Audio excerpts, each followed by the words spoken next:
প্রিয় ভিউয়ার্স, যারা আমার এই ইউটিউব চ্যানেল দেখেন এবং আমার কন্টেন্ট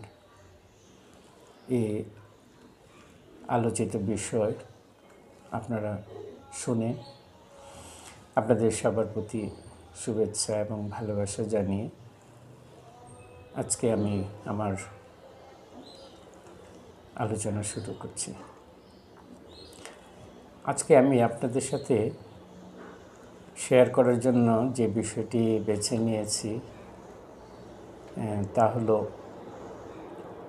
যারা ডিপ্রেশনে ভোগেন তাদের ক্ষেত্রে যারা মনস্বাস্থ্যকর্মী আছেন বা মানসিক স্বাস্থ্যকর্মী আছেন তারা যে সমস্ত চিকিৎসা কৌশল ব্যবহার করেন তার মধ্যে কগনিটিভ বিহেভিয়ারাল থেরাপি বা যাকে আমরা সংক্ষেপে সিবিটি বলি, এই সিবিটি অন্যতম একটি কৌশল এই বিষণ্ণতা রোগের বা ডিপ্রেশনের চিকিৎসার জন্য।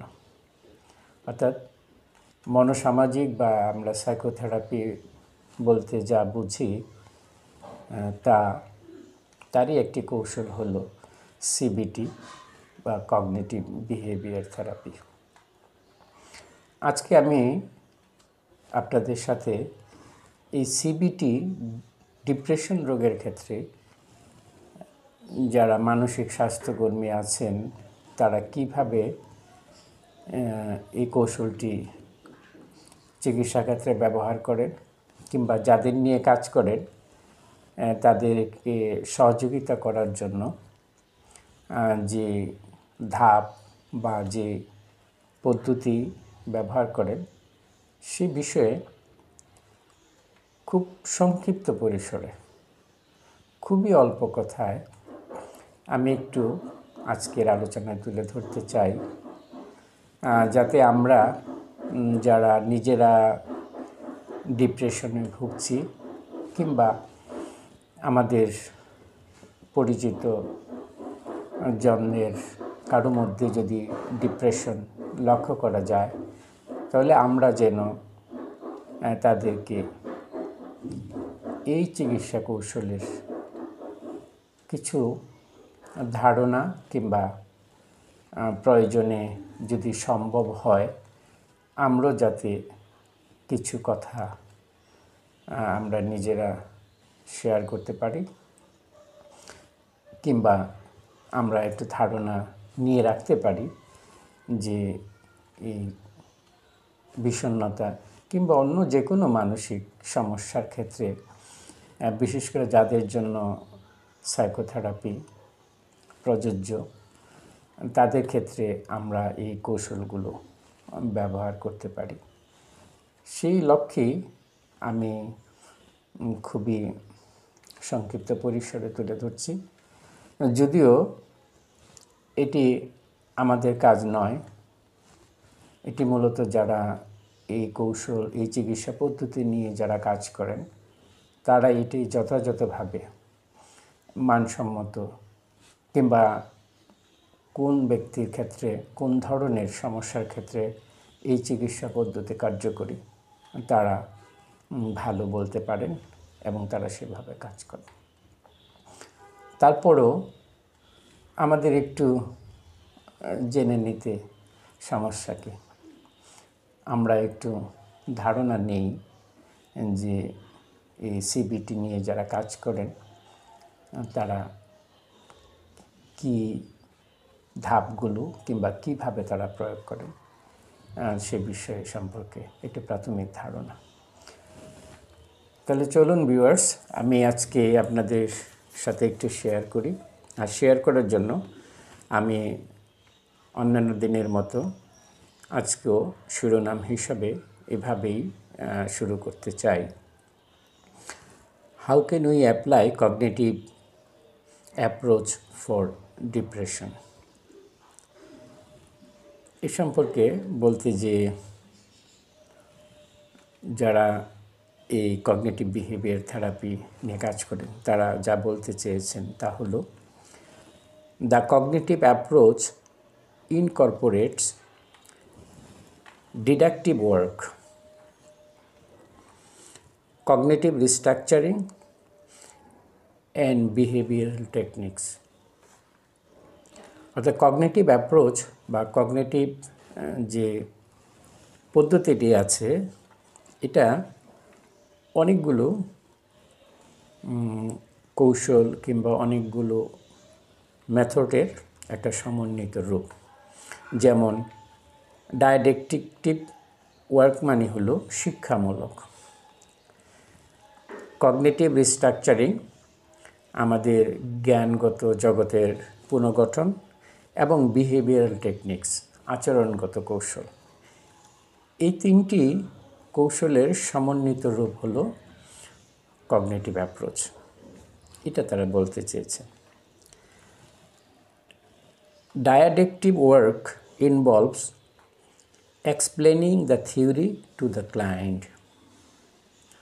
অর্থাৎ এই ডায়াডেকটিক মানে শিক্ষামূলক কাজের ক্ষেত্রে মূলত যারা সাইকোথেরাপিস্ট কিংবা অন্য যারা মানসিক স্বাস্থ্যকর্মী আছেন তারা প্রথমে ক্লায়েন্টকে এই চিকিৎসা কৌশল সম্পর্কে বা এই থিওরি সম্পর্কে একটু ব্যাখ্যা করে। টিচিং দ্য ক্লায়েন্ট অর্থাৎ তারা ক্লায়েন্টকে যা শিক্ষা দিতে চান, how depression results from faulty thinking. অর্থাৎ এই যে ফল্টি থিঙ্কিং বা ভ্রান্ত বা অযথার্থ চিন্তা থেকে যে বিষণ্ণতার জন্ম নেয়, অর্থাৎ আমরা যদি সঠিক এবং যথাযথভাবে কোনো বিষয় সম্পর্কে চিন্তা করতে না পারি, তার ফলাফল হিসাবে বিষণ্ণতা পেয়ে বসতে পারে।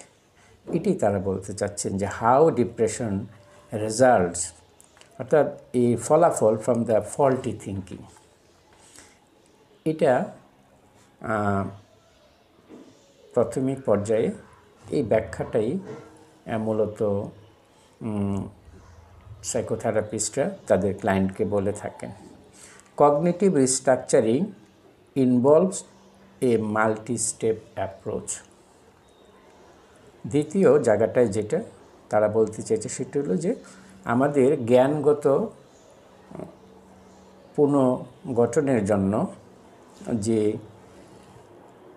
বিষয়গুলো মনোযোগ দিতে হয় বা যে ধাপগুলো আমাদের অনুকরণ করতে হয় তা হলো অনেকগুলো মানে মাল্টি স্টেপ অ্যাপ্রোচ, অর্থাৎ অনেকগুলো স্টেপ নিয়ে এই কগনিটিভ রিস্ট্রাকচারিং অ্যাপ্রোচটা প্রস্তুত করা হয়েছে। প্রথমেই যে স্টেপ আমরা বলতে পারি বা প্রথম যে ধাপ তা হলো the client needs to identify and monitor dysfunctional automatic thoughts. প্রথমেই যিনি সেবা নিতে চান বা সেবা গৃহীতা আমরা যাকে ক্লায়েন্ট বলি, তার ক্ষেত্রে দরকার আইডেন্টিফাই শনাক্ত করা, অ্যান্ড মনিটর এবং সেটাকে মূল্যায়ন করা ডিসফাংশনাল অটোমেটিক থটস। অর্থাৎ এই যে অটোমেটিক থটস, যে থটসটা ডিসফাংশনাল অর্থাৎ সঠিক চিন্তা নয় বা ভ্রান্ত চিন্তা, এবং এই যে অনিয়ন্ত্রিত ভ্রান্ত চিন্তাগুলো ব্যক্তির মধ্যে যে চলে আসে সেটা প্রথম ব্যক্তিকে আইডেন্টিফাই করতে হবে এবং মনিটর করতে হবে। এটা হলো প্রথম ধাপ। দ্বিতীয় ধাপে যে কাজটি করানো হয় তা হলো the client needs to recognise the connection. অর্থাৎ দ্বিতীয় ধাপে ক্লায়েন্টসকে যে বিষয়টি সম্পর্কে জ্ঞান দেওয়া হয় তা হলো নিডস টু রিকগনাইজ অর্থাৎ স্বীকৃতি দেওয়ার প্রয়োজন হয় দ্য কানেকশন সম্পর্ক between thoughts, emotions and behaviour. এটি হলো মোদ্দা কথা, মূল কথা কগনিটিভ বিহেভিয়ার থেরাপি। কিংবা যে কোনো সমস্যার আমরা এটাকে রুট কজ হিসাবে ধরে নিতে পারি। এই যে কানেকশন সম্পর্ক বিটুইন মধ্যে থটস, ইমোশনস অ্যান্ড বিহেভিয়ার, এই জায়গাটায় আমরা যদি দক্ষতা অর্জন করতে পারি, তাহলে আমরা ব্যক্তি জীবনে অনেক সমস্যারই সমাধান আমরা করে দিতে পারবো। বিশেষ করে যে সমস্ত ডিসফাংশনাল অটোমেটিক থটস আমাদের ব্যক্তি জীবনকে ব্যাহত করে। তাই ক্লায়েন্টকে এই জায়গাটাই শেখানো হয় যে চিন্তা কিভাবে আবেগকে প্রভাবিত করে এবং আবেগ কিভাবে আচরণকে প্রভাবিত করে। অর্থাৎ এই যে তিনটি বিষয়, এই তিনটি বিষয় সম্পর্কিত, এই সম্পর্কের জায়গাটাই হলো দ্বিতীয় ধাপে ক্লায়েন্টদেরকে বোঝানো হয়। অর্থাৎ আমরা যদি ইতিবাচক চিন্তা করি, আমাদের আবেগ ইতিবাচক হবে এবং আচরণগুলো ইতিবাচক হবে। কিংবা আমরা এইভাবে বলতে পারি, আমরা যদি ভালোভাবে চিন্তা করি, আমাদের আবেগ ভালোভাবে আমরা সেই জায়গাটায় আমরা আবেগতাড়িত হব এবং আমাদের আচরণগুলো সেরকম ভালো মানের হবে। অর্থাৎ আমাদের চিন্তার উপরই নির্ভর করে আমাদের আবেগ এবং আবেগ আমাদের আচরণকে প্রভাবিত করে। এই যে তিনটি বিষয়ের যে সম্পর্ক, এই সম্পর্কের জায়গাটাই ক্লায়েন্টকে শেখানো হয়। অর্থাৎ ব্যক্তির এই ডিসফাংশনাল অটোমেটিক থটস কিংবা নেগেটিভ থটস, যে থটসগুলো ব্যক্তিকে মানসিকভাবে ক্ষতিগ্রস্ত করে কিংবা ব্যক্তির মধ্যে ইম্পেয়ারমেন্টের জায়গাটা নিয়ে আসে, সেখান থেকে বের হওয়ার জন্য সাইকোথেরাপিস্টরা ওই ক্লায়েন্টকে এই বিষয়টা সম্পর্কে অবগত করেন। তৃতীয় যে ধাপ, তা হলো the client must evaluate the রিজনেবলনেস of the automatic thoughts. অর্থাৎ এই যে অটোমেটিক থটস, যে নেতিবাচক চিন্তা, এই চিন্তাটার কতটা যৌক্তিকতা অর্থাৎ কতটা যথার্থ, এটাকে মূল্যায়ন করতে শিখতে হবে। অর্থাৎ এই যে ব্যক্তির যে চিন্তা দ্বারা প্রভাবিত হচ্ছে, এই চিন্তাটা আসলে কতটা যথার্থ, কতটা যৌক্তিকতা আছে। অর্থাৎ এটি আমরা যেই রকম করে আমাদেরকে ভাবাচ্ছে, আসলে বিষয়টা এরকম করে ভাবার প্রয়োজন আছে কি না, এই জায়গাগুলোকে মূল্যায়ন করার ক্ষমতাটা ব্যক্তির মধ্যে যখন চলে আসে, তখন ব্যক্তি সেক্ষেত্রে এই অটোমেটিক থটসটাকে রিস্ট্রাকচার, অর্থাৎ এই জায়গাটায় তখন ব্যক্তি নিজেকে তার চিন্তার যৌক্তিকতা এবং যথার্থতা তখন খোঁজার চেষ্টা করেন এবং নিজেকে সেভাবে প্রস্তুত করার চেষ্টা করেন। চতুর্থ যে ধাপ, সেটা হলো the client must learn how to substitute more reasonable thoughts for the dysfunctional automatic thoughts. এটাই হলো আমাদের দক্ষতা, অর্থাৎ কম্পিটেন্সি। আমরা এই জায়গাটায় যত বেশি কম্পিটেন্ট হতে পারবো, আমরা যত বেশি স্কিল হতে পারবো, আমরা যত বেশি এই জায়গাটায় নিজেদেরকে দক্ষ করতে পারবো, আমরা তত বেশি আমাদের ডিসফাংশনাল অটোমেটিক থটসগুলোকে আমরা র্যাশনালাইজ করতে পারবো। অর্থাৎ এটি এখানে বলতে চেয়েছেন যে এটাকে সাবস্টিটিউট করা, অর্থাৎ এই যে বিকল্প, শুধু এই চিন্তাটাই না, এই চিন্তার সাথে এই চিন্তাটাকে যে আরও ভিন্নভাবে ভিন্ন মাত্রায় করা যায়, সেই বিষয়গুলো যখন ব্যক্তি নিজের মধ্যে নিয়ে আসতে পারে, তখনই ওই ডিসফাংশনাল অটোমেটিক থটস এই জায়গাটা তখন ব্যক্তি নিয়ন্ত্রণ করতে শিখে, তখন ডিসফাংশনাল জায়গাটায় তখন ফাংশনাল হবে। অর্থাৎ তখন সেটা রিজনেবল কিংবা যথাযথভাবে ব্যক্তি চিন্তা করতে সক্ষম হবে। আর ব্যক্তি যখন যথাযথভাবে চিন্তা করার ক্ষমতা অর্জন করে, তখন ব্যক্তির সেই চিন্তা, তার আবেগ এবং আচরণ, এই দুটো জায়গায় তখন ইতিবাচক প্রভাব ফেলে এবং ব্যক্তি স্বাভাবিকভাবে অন্যদের মতো চিন্তা করতে সক্ষম হয় এবং স্বাভাবিক জীবনেও ফিরে আসতে পারে। এই জায়গাটাই মূলত যারা কগনিটিভ বিহেভিয়ার থেরাপিস্ট আছেন, তারা ক্লায়েন্টকে শেখানোর চেষ্টা করেন এবং সেভাবে তাদেরকে প্রস্তুত করার চেষ্টা করেন। Finally, the client must identify and alter dysfunctional assumptions. অর্থাৎ এই যে অর্থাৎ এই ডিসফাংশনাল অ্যাজাম্পশনসগুলোকে যে অন্যভাবেও চিন্তা করা যায়, অর্থাৎ আইডেন্টিফাই করা যে শুধু খালি এই চিন্তাই না, এর আরও বিভিন্ন ধরনের বিভিন্নভাবে চিন্তা করা যায়। অর্থাৎ এই অল্টারের জায়গাটা যখন ব্যক্তি নিজের মধ্যে নিয়ে আসতে পারে, তখনই ব্যক্তি কিন্তু তার ইনসাইটটা ফিরে পায়। ব্যক্তি তখন তার যে পেইন আছে, অর্থাৎ যে পেইনটার জন্য ব্যক্তি মানসিকভাবে ভেঙে পড়েন, সেই পেইনটার অনেকটাই অবসান হয় এবং ব্যক্তি যথাযথভাবে চিন্তা করতে সক্ষম হয় এবং ব্যক্তি যে লক্ষ্যে পৌঁছানোর জন্য উনি চেষ্টা করেন, সে লক্ষ্যে তিনি পৌঁছতে পারেন।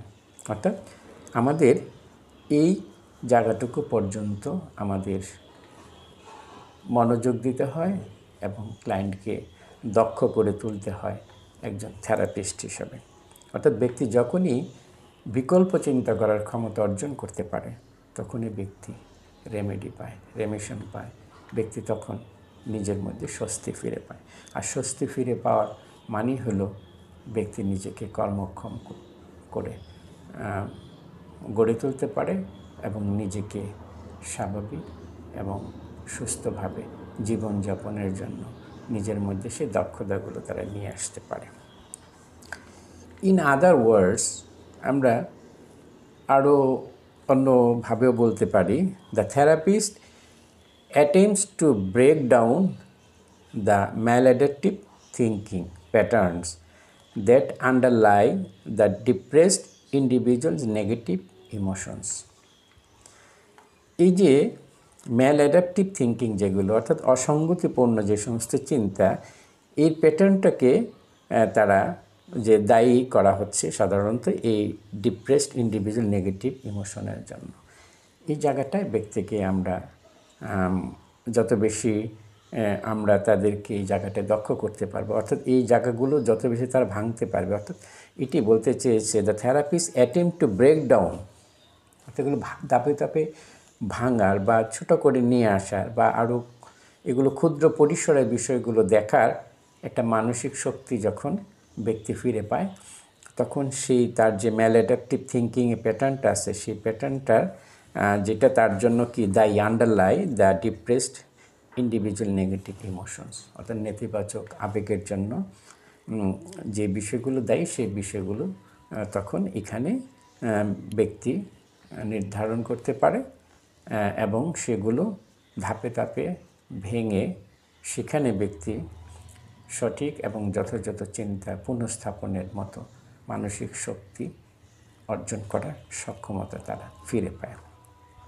The cognitive-based method reduce the symptoms of depression by helping clients learn to restructure their thoughts.